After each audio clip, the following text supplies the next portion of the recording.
Hello everyone, I am Komal Sharma.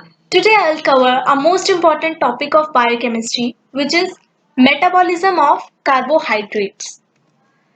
Carbohydrate का metabolism हमारी body में किस तरह से होता है, इस बारे में आज हम पढ़ेंगे। कार्बोहाइड्रेट ज्यादातर चीजों में प्रेजेंट होता है। जो भी हम वेजिटेबल, फ्रूट, केक, जेलीज, जो भी कुछ हम खाते हैं, उन सभी चीजों में कुछ कुछ मात्रा में कार्बोहाइड्रेट प्रेजेंट होता है। कार्बोहाइड्रेट का मेटाबॉलिज्म हमारी बॉडी में एक केमिकल प्रोसेस के द्वारा होता है, जो कि सबसे पहले उसमें ब्रेक डाउन होता है। जो भी कंपाउंड्स होते हैं उनका ब्रेक डाउन होता है, यानी वो टूटता है। फिर उनका इंटर कन्वर्जन होता है और फिर वो हमारी बॉडी में सिंथेसाइज होता है। मेटाबॉलिज्म दो कैटेगरीज में डिवाइड होता है। पहला है एनाबॉलिज्म और दूसरा कैटाबॉलिज्म। एनाबॉलिज्म क्या है, अब ये जान लेते हैं। The synthesis of all compounds needed by the cell. Cell के द्वारा जितनी भी जरूरत होती है सेल को कंपाउंड्स की, उनका सिंथेसाइज होना एनाबॉलिज्म कहलाता है। कैटाबॉलिज्म होता है breakdown of molecules to obtain energy. हमें जितनी एनर्जी चाहिए, हमारी सेल को जितनी एनर्जी चाहिए होती है, उनका ब्रेकडाउन होता है कैटाबॉलिज्म। अब इनके मेटाबॉलिज्म के अलग अलग पार्ट्स को देख लेते हैं। ये 5 तरह की साइकिल इन्वॉल्व करता है। पहला है ग्लाइकोलिसिस, दूसरा ग्लाइकोजेनेसिस, तीसरा ग्लाइकोजिनोलाइसिस, चौथा सिट्रिक एसिड साइकिल और पांचवा ग्लूकोनियोजेनेसिस। आज हम पहली साइकिल के बारे में पढ़ेंगे, जो कि है ग्लाइकोलिसिस। ग्लाइकोलिसिस क्या है, ये समझते हैं। Oxidation of glucose to pyruvate and lactate. Glucose का ऑक्सीडेशन पायरुवेट और लैक्टेट में होना ग्लाइकोलिसिस कहलाता है। Relative proportion pyruvate and lactate depends on the degree of oxygen supply. हमारी बॉडी में जो ऑक्सीजन सप्लाई होती है, जितनी डिमांड होती है, वो पायरुवेट और लैक्टेट के रिलेटिव प्रोपोर्शन पे भी फर्क पड़ता है। इसको एम्बेडन और मेयरहॉफ पाथवे भी कहा जाता है, यानी कि ग्लाइकोलिसिस को एम्बेडन मेयरहॉफ पाथवे भी कहा जाता है। अब तीसरा पॉइंट पढ़ते हैं।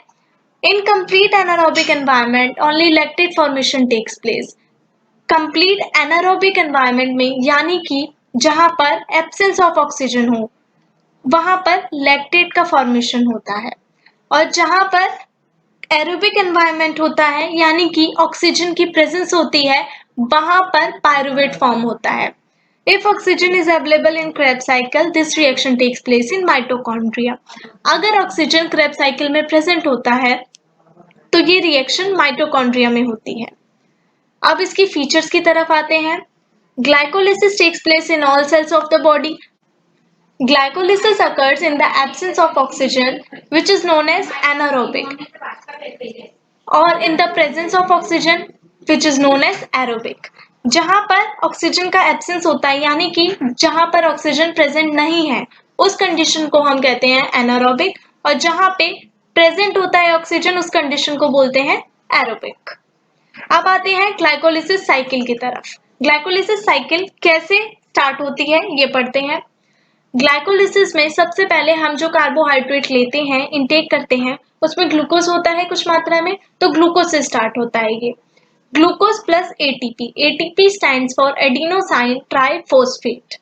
ये हेक्सोकाइनेज एक एंजाइम है, जिसकी प्रेजेंस में ग्लूकोज ग्लूकोज 6 फॉस्फेट में कन्वर्ट हो जाता है। हेक्सोकाइनेज एंजाइम का काम क्या है, ग्लूकोज 6 फॉस्फेट में कन्वर्ट करना। किसको, ग्लूकोज को। ओके, तो इसका नेक्स्ट स्टेप है ग्लूकोज 6 फॉस्फेट फॉस्फोग्लूको आइसोमेरेज की प्रेजेंस में फ्रक्टोज 6 फॉस्फेट में कन्वर्ट हो जाता है। फिर से पढ़िए। फॉस्फोग्लूको आइसोमेरेज का काम क्या है, अब ये समझिए। आइसोमेरेज फैमिली से बिलोंग करता है ये पूरा एंजाइम, और इसका काम होता है ग्लूकोज 6 फॉस्फेट को फ्रक्टोज 6 फॉस्फेट में कन्वर्ट कर देना। अब तीसरा एंजाइम आता है फोस्फोफ्रक्टोकाइनेज। ये फ्रक्टोज 6 फॉस्फेट को फ्रक्टोज 1,6 डाइफॉस्फेट में कन्वर्ट कर देता है। यहाँ पर एक एंजाइम आता है एल्डोलेज, जो कि इसको स्प्लिट कर देता है फ्रक्टोज 1,6 डाइफॉस्फेट को ग्लिसरल्डिहाइड 3 फॉस्फेट में और डाइहाइड्रोक्सी एसीटोन फॉस्फेट में। यहाँ पर इनका इंटर कन्वर्जन करने के लिए एक एंजाइम प्रेजेंट होता है, जो कि होता है फोस्फोट्रायो आइसोमेरेज। इस एंजाइम की प्रेजेंस में dihydroxy acetone phosphate glycerol glyceraldehyde 3 phosphate में कन्वर्ट हो जाता है। यहाँ पर एक और एंजाइम आता है जो कि ग्लिसरल्डिहाइड 3 फॉस्फेट को ग्लिसरल्डिहाइड फॉस्फेट डिहाइड्रोजनेज की प्रेजेंस में 1,3-डाइफॉस्फोग्लिसरेट में कन्वर्ट कर देता है।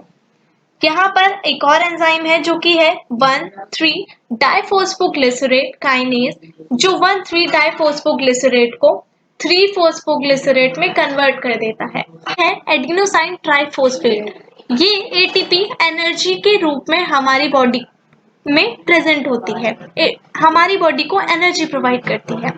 अब 3-फॉस्फोग्लिसरेट 3-फॉस्फोग्लिसरोम्यूटेज की प्रेजेंस में 2-फॉस्फोग्लिसरेट में कन्वर्ट हो जाता है। एक और एंजाइम यहाँ आता है एनोलेज। एनोलेज की प्रेजेंस में 2-फॉस्फोग्लिसरेट फोस्फोइनोल पायरुवेट में कन्वर्ट हो जाता है और यहाँ पर एनर्जी हो जाती है एडीपी यानी कि एडिनोसाइन डाइफॉस्फेट। ये फोस्फोइनोल पायरुवेट पायरुवेट काइनेज के प्रेजेंस में पायरुवेट में कन्वर्ट हो जाता है। अब पायरुवेट होता है इस पूरी साइकिल का एंड प्रोडक्ट। अब इस पूरी साइकिल को देखते हैं। यहाँ पर ये जो इतना पार्ट होता है इस साइकिल का, इसमें 2 एटीपी एनर्जी यील्ड होती है। अब यहाँ पे इसके कुछ पॉइंट्स पढ़ लेते हैं। Lactate is the end product of anaerobic condition. Anaerobic condition जो होती है यानी कि जिसमें ऑक्सीजन प्रेजेंट नहीं है, उसमें लैक्टेट का फॉर्मेशन होता है। जो एरोबिक कंडीशन होती है यानी कि जहाँ पे ऑक्सीजन प्रेजेंट है, वहां पर पायरुवेट का फॉर्मेशन होता है यानी कि एंड प्रोडक्ट पायरुवेट होगा। Glycolysis is the major pathway for ATP synthesis in tissue lacking mitochondria. जिन टिश्यूज में माइटोकॉन्ड्रिया नहीं होता यानी कि जैसे एरिथ्रोसाइट्स, हमारे आरबीसी रेड ब्लड सेल का दूसरा नाम होता है एरिथ्रोसाइट्स, वहां पर ग्लाइकोलाइसिस मेजर पाथवे होता है एनर्जी के लिए। Glycolysis is very essential for brain. Glycolysis हमारे ब्रेन के लिए भी बहुत ज्यादा एसेंशियल है, इंपॉर्टेंट है, क्योंकि वो हमारे ब्रेन को ग्लूकोज की फॉर्म में एनर्जी प्रोवाइड करता है। हमारा ब्रेन पूरा टाइम हम काम करता रहता है, जो भी हम सोचते हैं, खाते हैं, बातें करते हैं, उस पूरे समय में हमारा ब्रेन सबसे ज्यादा काम करता है, तो सबसे ज्यादा एनर्जी रिक्वायर्ड भी ब्रेन को ही होती है। इसलिए ग्लाइकोलाइसिस बहुत ही एसेंशियल रोल प्ले करता है, किस लिए? ब्रेन को एनर्जी पहुंचाने के लिए। Glycolysis is the central metabolic pathway. ये एक सेंट्रल मेटाबॉलिक पाथवे है। सेंट्रल मीन सेंटर, ये यानी कि बीच का मेटाबॉलिक पाथवे है, बहुत ही इंपॉर्टेंट। इसी से बाकी सारे पाथवेज रिलेटेड है। अब रिएक्शंस की तरफ आ जाते हैं। ग्लाइकोलाइसिस साइकिल जो भी हमने फ्लो चार्ट अभी पढ़ा, उसमें रिएक्शंस कौन कौन सी होती हैं, तो ये 3 अलग अलग फेजेस में डिवाइडेड है। पहला है एनर्जी इन्वेस्टमेंट फेज और प्राइमिंग फेज, दूसरा है स्प्लिटिंग फेज और तीसरा है एनर्जी जनरेशन फेज। अब इनको डिटेल में पढ़ लेते हैं, आ जाइए। फेज पढ़ने से पहले हम थोड़ा सा जान लेते हैं कि ग्लाइकोलाइसिस जो हमने पढ़ा उसमें प्रोडक्शन क्या कितना होता है एटीपी का। तो हम पढ़ते हैं पहला पॉइंट, एनारोबिक कंडीशन में, एनारोबिक मींस ऑक्सीजन की एब्सेंस में 2 एटीपी सिंथेसाइज होता है और एरोबिक कंडीशन में यानी कि ऑक्सीजन की प्रेजेंस में 6 और 8 एटीपी सिंथेसाइज होते हैं। अब कैंसर और ग्लाइकोलाइसिस के बारे में थोड़ा सा जान लेते हैं कि ग्लाइकोलाइसिस और कैंसर का क्या रिलेशन है। हमारी बॉडी में जो कैंसरस सेल्स होते हैं उनको ग्लूकोज की ज्यादा रिक्वायरमेंट होती है, क्योंकि वो सेल्स कैंसरस से प्रभावित होते हैं। तो सेल जब ग्रो कर रहे होते हैं तो उनको प्रॉपर अमाउंट में ऑक्सीजन नहीं मिल पाता है, इसलिए ग्लाइकोलाइसिस जो होता है वो बहुत कम हो जाता है और उसको प्रॉपर अमाउंट में ऑक्सीजन नहीं मिल पाता। इसलिए हमें एनारोबिक ग्लाइकोलाइसिस साइकिल की भी जरूरत पड़ती है, जो कि उसको ऑक्सीजन सप्लाई कर सके, यानी कि उसको एनर्जी सप्लाई कर सके ऑक्सीजन की एब्सेंस में। अभी हमने रिएक्शंस ऑफ ग्लाइकोलाइसिस पढ़ा, जिसमें पहला फेज है इसका एनर्जी इन्वेस्टमेंट फेज। इसके बारे में जान लेते हैं। इसमें ग्लूकोज फोस्फोराइलेटेड हो जाता है ग्लूकोज 6 फॉस्फेट में हेक्सोकाइनेज एंजाइम की मदद से। हेक्सोकाइनेज या फिर ग्लूकोकाइनेज एंजाइम की हेल्प से भी ग्लूकोज 6 फॉस्फेट में कन्वर्ट हो जाता है। ये एक इरिवर्सिबल रिएक्शन होता है जो कि एटीपी यानी कि एनर्जी पे डिपेंडेंट होता है। The enzyme hexokinase present in almost all the tissues. ये तो हम पहले ही जानते हैं कि हेक्सोकाइनेज जो एंजाइम है वो ज्यादातर टिश्यू में प्रेजेंट होता है। दूसरे पॉइंट की तरफ आते हैं। ग्लूकोकाइनेज प्रेजेंट होता है हमारे लिवर में और ये कैटेलाइज करता है फोस्फोराइलेशन, सिर्फ ग्लूकोज का। फोस्फोराइलेशन क्या है? अभी मैंने बताया आपको, फोस्फेट ग्रुप का ऐड होना। ग्लूकोज 6 फॉस्फेट जो होता है वो इम्परमिएबल होता है सेल मेम्ब्रेन के लिए। ये सेंट्रल मॉलिक्यूल भी होता है मेटाबॉलिक फेट्स के लिए। Glucose 6-phosphate undergoes isomerization to give fructose 6-phosphate in the presence of enzyme phosphohexose isomerase। ये phosphohexose isomerase एंजाइम की प्रेजेंस में ग्लूकोज 6-phosphate फ्रक्टोज 6-phosphate में कन्वर्ट हो जाता है। फ्रक्टोज 6-phosphate कन्वर्ट हो जाएगा 1,6-बाइफॉस्फेट बाय फोस्फोफ्रक्टोकाइनेज, पीएफके भी बोला जाता है इस एंजाइम को। ये भी एक इरिवर्सिबल प्रोसेस है and a regulatory step in glycolysis cycle. Second आता है जो भी हमने फेज पढ़ा, पहला फेज हमने पढ़ा एनर्जी इन्वेस्टमेंट फेज। अब सेकेंड फेज पढ़ेंगे जो कि है स्प्लिटिंग फेज। यहाँ देख लेते हैं साइकिल में, ये पहला फेज जो था, ये जो साइकिल का हमने पढ़ा, ये था एनर्जी इन्वेस्टमेंट फेज। दूसरा ये है एनर्जी स्प्लिटिंग फेज। यहाँ पे जो आपको स्प्लिट करता हुआ दिख रहा है, ये इस फेज को हम बोलते हैं एनर्जी स्प्लिटिंग फेज। अब पढ़ लेते हैं इसके बारे में। The 6-carbon fructose 1,6-biphosphate is split into 2 or 3 carbon compound glyceraldehyde 3-phosphate and dihydroxy acetone phosphate by the enzyme aldolase। aldolase enzyme की मदद से ये ग्लिसरॉल्डिहाइड 3-phosphate और डाइहाइड्रोक्सी एसीटोन फॉस्फेट में कन्वर्ट हो जाता है। सेकेंड पॉइंट है इसका, the enzyme phosphotriose isomerase catalyse the reversible interconversion. Enzyme phosphotriose isomerase जो है वो इनका इंटर कन्वर्जन में हेल्प करता है। किसका? डाइहाइड्रोक्सी एसीटोन फॉस्फेट से ग्लिसरॉल्डिहाइड 3-phosphate बनने में।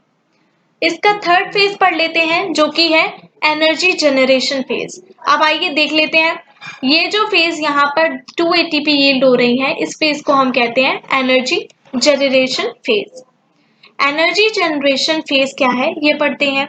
Glyceraldehyde 3-phosphate dehydrogenase converts glyceraldehyde 3-phosphate to 1,3-बाइफॉस्फोग्लिसरेट।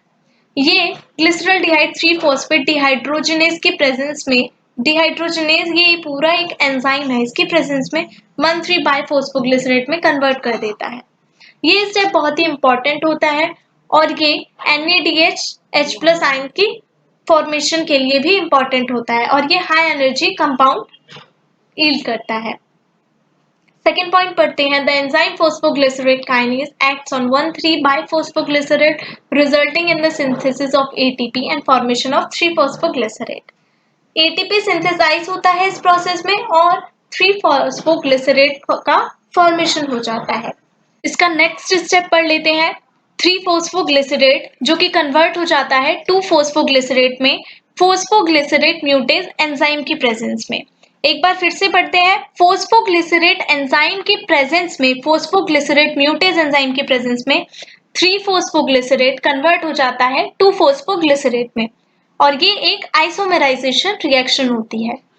Next point है, एंजाइम पायरुवेट काइनेज की हेल्प से कि ये कैटेलाइज करता है transfer of high energy phosphate, किससे? फोस्फिनोल पायरुवेट से, और इसमें ATP की फॉर्मेशन होती है।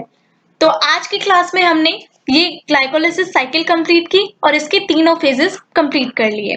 तो आज के लिए बस इतना ही। अगर वीडियो आपको अच्छी लगी हो तो please like, share and subscribe कर दीजिए। Thank you.